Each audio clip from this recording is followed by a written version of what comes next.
අපි ඇන්ටිමැලේරියල් ඩ්‍රග්ස් ක්ලැසිෆයි කරන කොටස් තුනකට ඇන්ටිමැලේරියල් ඩ්‍රග්ස් ක්ලැසිෆයි කරන කොටස් තුනකට අපි ඉගෙන ගත්තා ඇන්ටිමැලේරියල් ඩ්‍රග්ස් ස්ටේජස් හතරක් තියෙනවා කියලා. ප්‍රී එරිත්‍රොස්ටැටික් ස්ටේජ් එක, එක්සෝ එරිත්‍රොස්ටැටික් ස්ටේජ් එක, එරිත්‍රොස්ටැටික් ස්ටේජ් එක සහ ගෑමටෝස්ටැටික් ස්ටේජ් එක. ප්‍රී එරිත්‍රොස්ටැටික් ස්ටේජ් එක සහ එක්සෝ එරිත්‍රොස්ටැටික් ස්ටේජ් එක තියෙන්නේ liver එකේ. එරිත්‍රොස්ටැටික් ස්ටේජ් එක තියෙන්නේ RBC එකක් ඇතුලේ.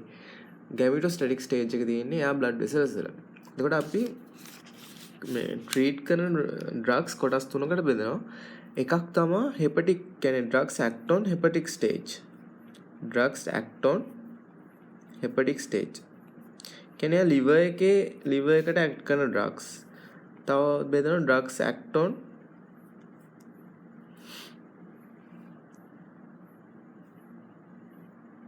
erythrocytic cycle. Erythrocytic cycle. අන්තිම එක drugs act on gametocytes.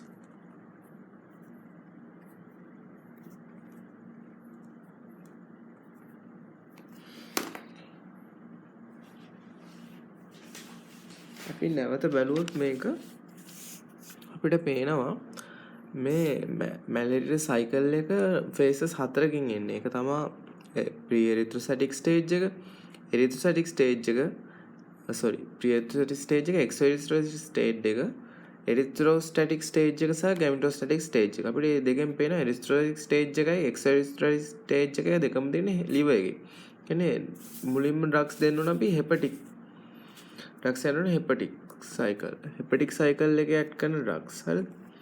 ඊට පස්සේ ඩ්‍රග්ස් ඇක්ට් ඔන් එරිත්‍රොස්ටැටික් ස්ටේජ්. මේ එරිත්‍රොස්ටැටික් ස්ටේජ් එකත් අපි ඩ්‍රග්ස් දෙන්න ඕනේ, තව දෙන්න ඕනේ ගෑමටෝස්ටැටික් ස්ටේජ් එකට. එතකොට drugs act on hepatic cycle. Hepatic cycle එකේ ඩ්‍රග්ස් ඇක්ට් කරාම මුලින්ම අපි සිම්ප්ටම්ස් දෙනවනේ. දැන් මේ ඩිසීස් එක සිම්ප්ටම්ස් දෙන්නේ මේ RBC රප්චර් වුණාම තමයි සිම්ප්ටම්ස් දෙන්න, මැලේරියල් සිම්ප්ටම්ස් දෙන්න පටන් ගන්න. අපි මුලින්ම එරිත්‍රොසයිටික් ස්ටේජ් එකට ඩ්‍රග්ස් දුන්නාම මේ ඔක්කොම මැරෙනවා. සිම්ප්ටම්ස් දෙන්න පුළුවන් ග්‍රෝන් ස්පෝර්ස් ඔක්කොම මැරෙනවා. මැරුණාට පස්සේ ඉතුරු වෙන්නේ මෙන්න මේගොල්ලෝ. ප්‍රී එරිත්‍රොසයිටික් ස්ටේජ් එක, එක්සෝ එරිත්‍රොසයිටික් ස්ටේජ් එක සහ ගෑමටෝස්ටැටික් ස්ටේජ් එක. ඒකට අපි මේකට කියන්නේ මේ ඔක්කොම ටික සිම්ප්ටම්ස් මැරුණාට පස්සේ නැවත සිම්ප්ටම්ස් ඇති කරන්න පුළුවන් මේගොල්ලන්ට. මේ ගෑමටෝස්ටැටික් ස්ටේජ් එකේ කට්ටියට සිම්ප්ටම්ස් ඇති කරන්න බෑ. මොකද ඒගොල්ලෝ මේල් සහ ෆීමේල් ගැමීට්ස් වලට පාඩ පත්තරලා තියෙනවා. මේල් සහ ෆීමේල් ගැමීට්ස් ෆියුස් වුණාට පස්සේ තමයි හරි සිම්ප්ටම්ස් මොනවා හරි මැලේරියා ඇති කරන්න පුළුවන්. කියන්නේ අපි හොස්ට් කෙනෙක් ගත්තොත් ගැමටෝස්ටැටික් ස්ටේජ් එකට බෑ ඒ හොස්ට් ඇති කරන්න සිම්ප්ටම්ස්. මොකද මේ දෙන්න ෆියුස් වෙන්න ඕනේ. ඒක නිසා මේ ලෙඩේ එරිත්‍රොසයිටික් ස්ටේජ් එකට ඩ්‍රග් ප්‍රතිකාර කරලා එයා ඔක්කොම මැරුණාට පස්සේ තව ඇති කරන්න පුළුවන් ප්‍රී එරිත්‍රොසයිටික් ස්ටේජ් එකේ සහ එක්සෝ එරිත්‍රොසයිටික් ස්ටේජ් එකේ ඉන්න කට්ටියනේ. කොට මේ අපි මැලේරියාස් එක මුලින් උපුටා දමන්න සම්පූර්ණ නැති කරන්න මේගොල්ලන්ට ප්‍රතිකාර කරාට පස්සේ මෙන්න මේ කට්ටියට ප්‍රතිකාර කරන්න ඕනේ. එහෙනම් මැලේරියා මුලින් උපුටා දමන්න අපි කලින් කතා කරා කියෝ එක ක්ලිනිකල් කියෝ සහ රැඩිකල් කියෝ. ක්ලිනිකල් කියෝ අපි කතා කරා RBC එකට තමයි ඩ්‍රග්ස් දෙන්නේ. එතකොට RBC එකෙන් සිම්ප්ටම්ස් නැති වෙනවා. උනට තව සිම්ප්ටම්ස් ඇති කරන්න පුළුවන් මේගොල්ලෝ ග්‍රෝ වෙලා. එහෙනම් ඒක තමයි රැඩිකල් කියෝ එක. රැඩිකල් කියෝ එක එහෙනම් කොහෙට දෙන්නේ? liver එකට. එතකොට අපි drugs act on hepatic cycle ගත්තාම හෙපටික් සයිකල් එකේ අපිට එනවා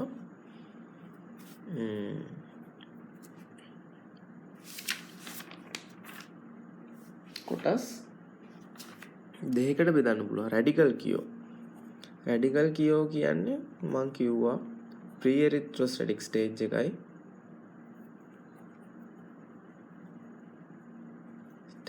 එක්සෝ එරිත්‍රොස්ටැටික් ස්ටේජ් එක තමයි ඇක්ට් කරන්නේ. අනිත් එක තමයි කෝසල් ප්‍රොෆිලැක්සිස්. කෝසල් ප්‍රොෆිලැක්සිස් කියන්නේ මේ එරිත්‍රොසැටික් ස්ටේජ් එකට යන්න කලින් එරිත්‍රොස්ටැටික් ස්ටේජ් එකට යන්න කලින් මේ ග්‍රෝ වෙච්ච කට්ටිය ඔක්කොම මරණ එක. මේකට කිහිල්ලා නැහැ තාම. යන්න කලින් ග්‍රෝ වෙච්ච කට්ටිය මරණ එකට කියනවා කෝසල් ප්‍රොෆිලැක්සිස්. එතකොට ඒකත් තියෙන්නේ liver එකේ.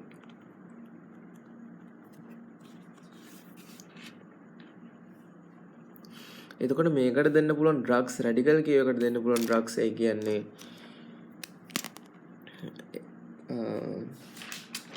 ප්‍රීඑරිත්‍රොසැටික් ස්ටේජ් එකට එක්සොරිත්‍රොටික් ස්ටේජ් එකට සහ ගැමිටොස්ටැටික් ස්ටේජ් එකට කියන තුනටම දෙන්න පුළුවන් ඩ්‍රග් එක තමයි ප්‍රයිමකුයින් කියන ඩ්‍රග් එක.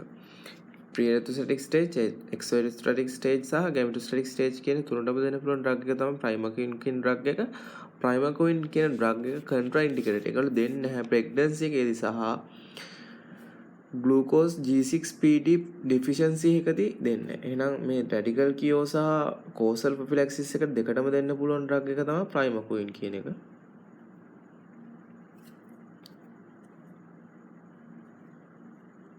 ඒ ඩ්‍රග් එක ඊට අමතරව අපිට දෙන්න පුළුවන්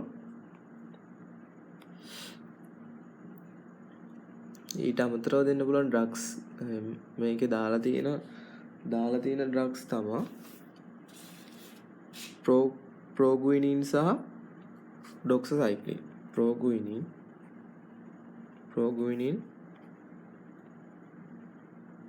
ඩෙක්සසයික්ලින් ඩොක්සසයික්ලින්.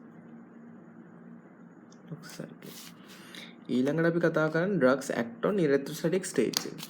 කියන්නේ මේ එරිත්‍රොස්ටැටික් ස්ටේජ් එකේ එරිත්‍රොස්ටැටික් ස්ටේජ් එකට ඇක්ට් කරන ඩ්‍රග්ස්. එරිත්‍රොස්ටැටික් ස්ටේජ් එකට ඇක්ට් කරන ඩ්‍රග්ස් ඒකට ඇක්ට් කරන්න බෑ ප්‍රයිමකුයින්ට. ඒකට ඇක්ට් කරන ඩ්‍රග්ස් තමයි ක්ලෝරොකුයින්,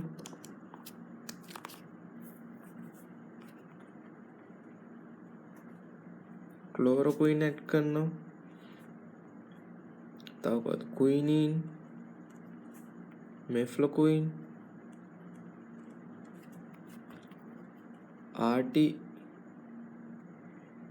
ආටිසුනේට්, ආටිමීත කියන්නේ ඔක්කොම ආටිමිසින්ස් කැටගරි එකට තමයි අයිති වෙන්නේ. කොට ඒගොල්ලෝ එරිත්‍රොසැටික් ස්ටේජ් එක සම්පූර්ණයෙන්ම මරනවා. එරිත්‍රොසැටික් ස්ටේජ් එක සම්පූර්ණයෙන්ම මරලා දාන මේ කට්ටිය. ඒගොල්ලෝ acute malaria සහ suppressive prophylaxis used for acute malaria එකට සහ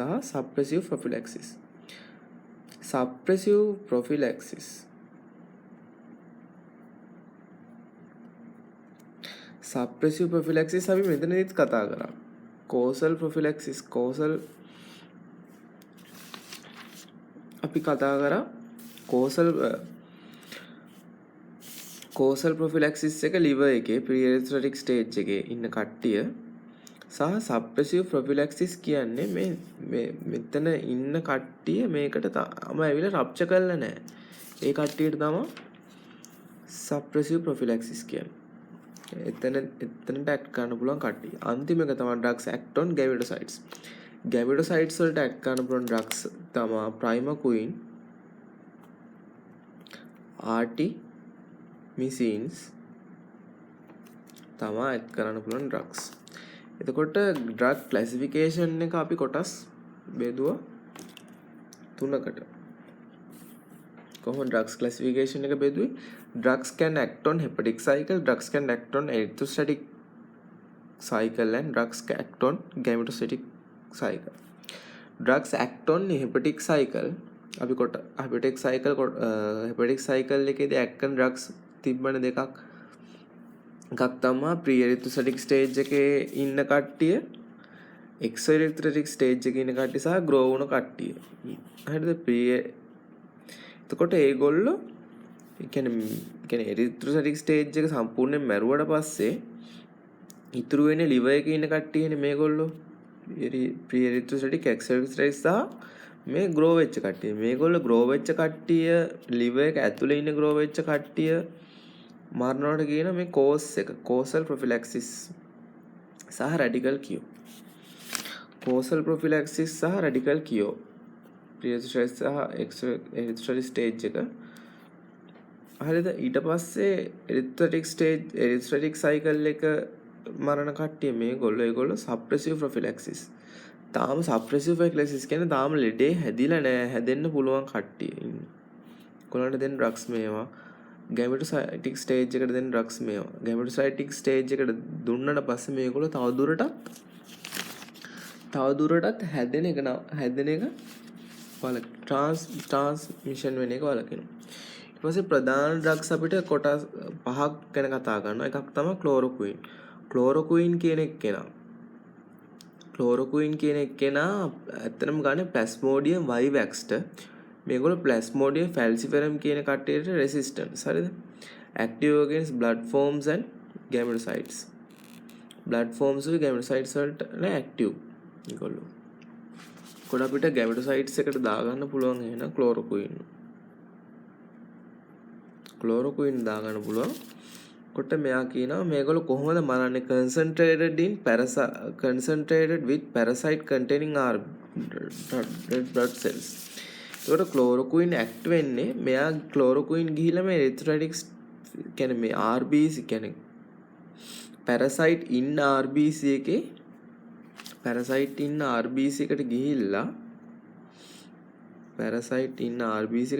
concentrated මෙයාගේ concentration එක වැඩි කරගන්නවා. concentration එක වැඩි කරගන්නවට අමතරව මෙයා හදනවා forms complexes with plasmodial DNA. කොට මෙයා ගැන තව කතා කරගත්තාම මෙයා ෆාමකෝකයිනෙටික්ස් ගත්තාම G track එක හොඳට absorb වෙනවා. high volume of distribution එකක් තියෙනවා. high loading dose එකක් දෙන්න ඕනේ. T half එක 50 වෙනවා. indication තමයි malaria, rheumatoid arthritis. මෙයාව තියෙනවා oral syrup injections වලින් තියෙනවා. side effects තමයි G disturbance, headache වගේ ඒවා. safe in pregnancy. ඊළඟට අපි කතා කරමු Quinine කියන එක්කෙනා එරිත්‍රොසයිටික් ස්ටේජ් එකකට ගන්න පුළුවන්, ප්‍රීඑස්ට්‍රොයික් ස්ටේජ් එකකට ගන්න පුළුවන්. XO එකට ගන්නත් බෑ. ගැමටෝසයිටික් ස්ටේජ් එකට not effective. හැබැයි ක්ලෝරෝකුයින් එක්කෙනා effective. මං කියවන කලින් ප්ලාස්මෝඩියම් ෆැල්සිෆරම්ට දෙන්න රෙසිස්ටන්ට් කියලා ක්ලෝරෝකුයින් එන ප්ලාස්මෝඩියම් ෆැල්සිෆරම්ට දෙන්න පුළුවන් ඩ්‍රග් එක තමයි quinine. So extensive concentrated in plasmodium. So extensively එයා concentrated වෙන plasmodium වල plasmodium ගේ DNA වලට බැඳිලා prevent protein synthesis එක වළක්වනවා. ඊළඟට ගන්න පුළුවන් එක නා තමයි drug එක තමයි primacoin කතා කරන්නේ. primacoin මං කිව්වා pre-erythrotic stage එක, exo-erythrotic stage එක සහ gametostatic stage එක කියන තුනටම එයා දායක වෙනවා. නමුත් erythrocytic RBC එක ඇතුලේ ඉන්න එක්කෙනාට යන මුකුත් කරන්න බෑ නේද? එයා liver එකේ ඉන්න කට්ටියයි blood එකේ ඉන්න කට්ටිය ඔක්කොම මරලා දානවා.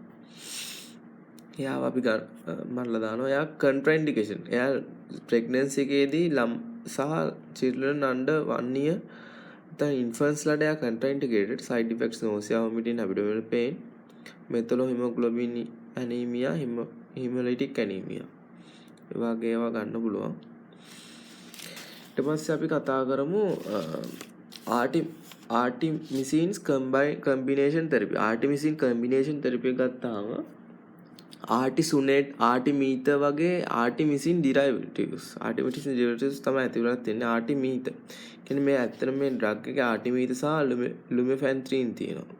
artemether කියන එක rapid onset action එකක්, lumefantrine කියන එක slow onset of action එක. මෙයාගේ mechanism of action එක තමයි මෙයා ගිහිල්ලා concentrated වෙනවා මේ RBC containing මේ RBC එක parasite containing RBC එක concentrated වෙනවා.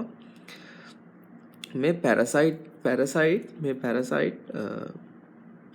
parasite කොහොමද ආහාර ගන්න? parasite ආහාර ගන්නේ මේ hemoglobin කියන මොලිකියුල් එක parasite කඩනවා හීම් සහ ග්ලොබින් වලට. හීම් සහ ග්ලොබින් වලට කඩලා මේ ග්ලොබින් කියන එක තමයි parasite ආහාරයට ගන්න. එතකොට ඉතුරු වෙනවා toxic heme. heme කියන එක කෙනා toxic. ඒක නිසා parasite උත් මැරෙනවා, මේ RBC එකත් මැරෙනවා. ඒක වළක්වා ගන්න මේ පැරසයිට් මොකද කරන්නේ? ප්ලාස්මෝඩියම් එන්සයිම්ස් වලින් යා non toxic හිමොසොයින් බවට පත් කරනවා. non toxic හිමොසොයින් බවට පත් කරන එක වළක්වන ඇවිල්ලා ආටිමීත වැළැක්වුවට පස්සේ මේ පැරසයිට් destroy වෙනවා. මෙයා contraindicated in first trimester in pregnancy children under 5 kilograms arrhythmias තියෙන කට්ටියට artemisins combination therapy එක දෙන්න. advantages තමයි එයාගේ resistance එක එයා පෙන්වන්නේ rapid action එකක් දෙනවා. rapid clinical improvement එකක් දෙනවා. එයා ඉක්මනට gametocytes මරණටක් ගාලා ඒ වගේ යාගේ තියෙනවා. අන්තිමේ ගම් mefloquine similar to quinine but do not interact with plasmodium DNA. indication එක තමයි chloroquine resistant plasmodium vivax. එයා හරියට quinine වගේ. එයා contraindication in pregnancy. නමුත් quinine කියන එක්කෙනා pregnancy එකේදී දෙන්න පුළුවන්. chloroquine උත් safe in pregnancy, මෙයත් safe in pregnancy. primaquine එක contraindicated in pregnancy, mefloquine එක contraindicated in pregnancy. artemisins කියන එක්කෙනා first trimester එකේදී contraindicated.